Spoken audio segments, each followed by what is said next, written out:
Hello everyone, welcome to my bold and beautiful Gossip Today channel. I hope everyone is having a wonderful day. Before we begin, please hit the subscribe button and give this video a thumbs up. Lauren brings up that Sugar is still in jail. At Forrester, Steffy and Liam kept on discussing how fanciful Elder was for his speculations about Sheila, and she declared that she'd told him so. Liam and Steffy concurred that she'd killed Sheila justifiably. Steffy felt that they couldn't continue on for however long Elder was devising stories, and she simply needed to move on. Steffy needed severely to fully recover, and Liam concurred that it simply should have been finished. Steffy expressed that Sinister couldn't let Sheila go.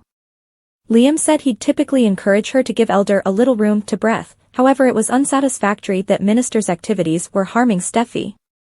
Steffy shared that Finn was comparably concerned however had no influence over Sinister, even as Sheila's child. Steffy presumed that Sheila would have no influence over their lives at any point in the future.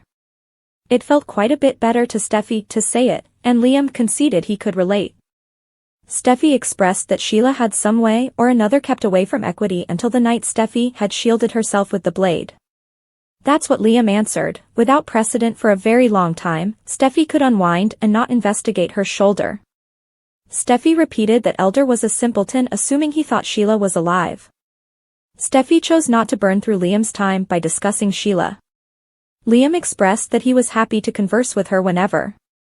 She realized it yet brought up that he had a daily existence, as well.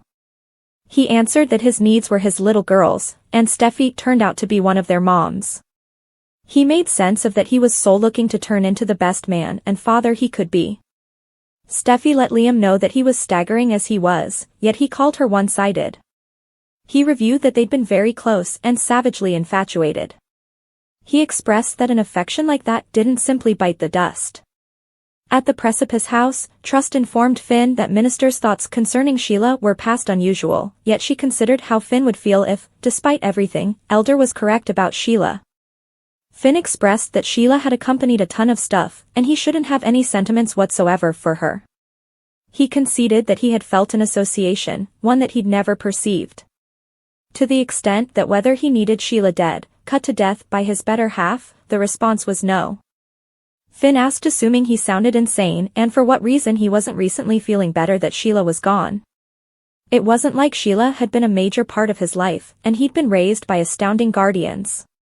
For the couple of seconds that he'd had alone with Sheila when she'd appeared at his wedding, he had been excited to at last meet her and have the interconnecting pieces associate. What didn't sound good to him was the way he might in any case feel for Sheila, who'd nearly taken all that had made a difference to him. He reasoned that anything his sentiments were, they amounted to nothing contrasted with his affections for Steffy, the children, and their satisfaction. Trust expressed that Finn was way past due for a Spouse and Father of the Year designation. She said he had unflinching commitment to his significant other and kids and consistently put them first. Finn inquired as to whether Liam merited a gesture.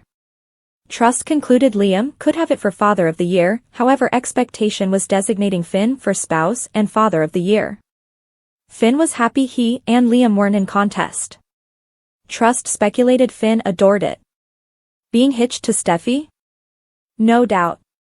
What's more, being the dad to two of the most splendiferous children, he inquired. He snickered, saying he'd gotten that word from Kelly. Trust respected Finn for being a decent man and said Steffy ought to realize that she was fortunate to have him. At Il Giardino, that's what Lauren certified, however insane, it was actually the case that Sheila had an indistinguishable clone.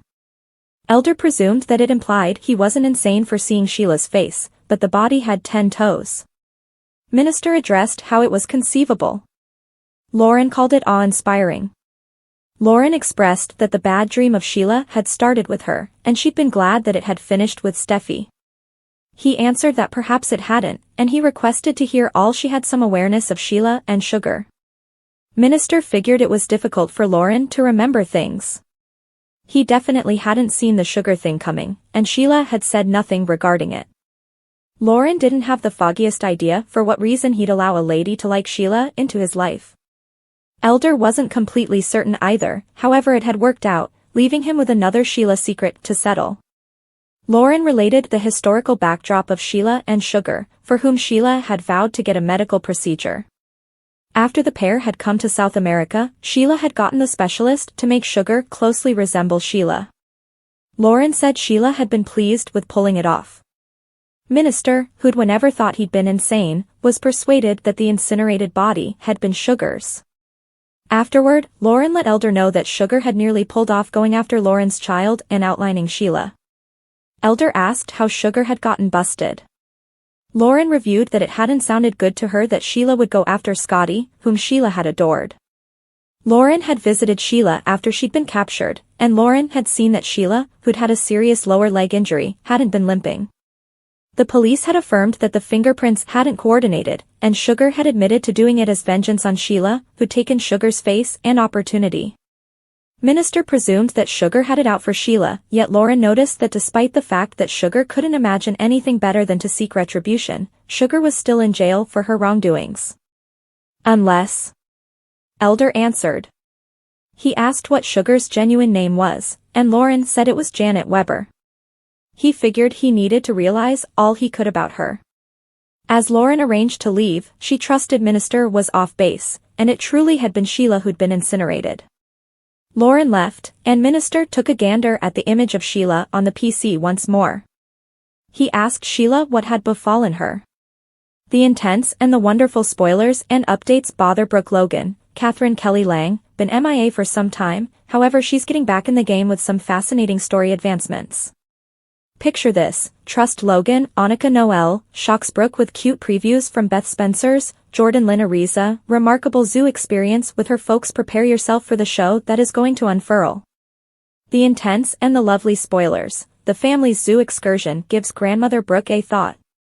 Watchers will recollect Beth and Trust partook in a day out with Liam Spencer, Scott Clifton, driving Desire to advise Brooke that getting to know each other as a family was so fantastic. Brooke could notice the better connection among Trust and Liam. The past strain appears to have vanished, making Liam and would like to think co-guardians as well as old buddies. The striking and the delightful spoilers, Brooke's strong move matchmaking Liam and Trust. Might she at any point fix their future? Seeing this positive turn of events, Brooke might consider that reviving a close connection among Trust and Liam would be the best result, particularly for little Beth.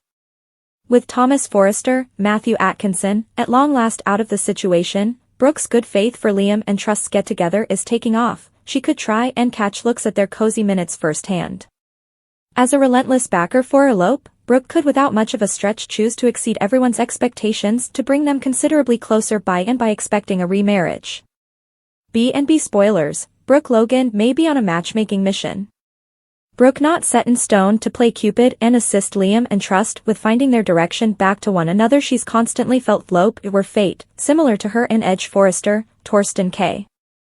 She might urge Desire to take a gander at Liam in another light, taking into account his endeavors to improve, notwithstanding previous oversights from the two sides. Brooke trusts it's the ideal opportunity for a new beginning. In view of her girl's satisfaction, Brooke would take the necessary steps to guarantee a heartfelt cheerfully ever after for Trust.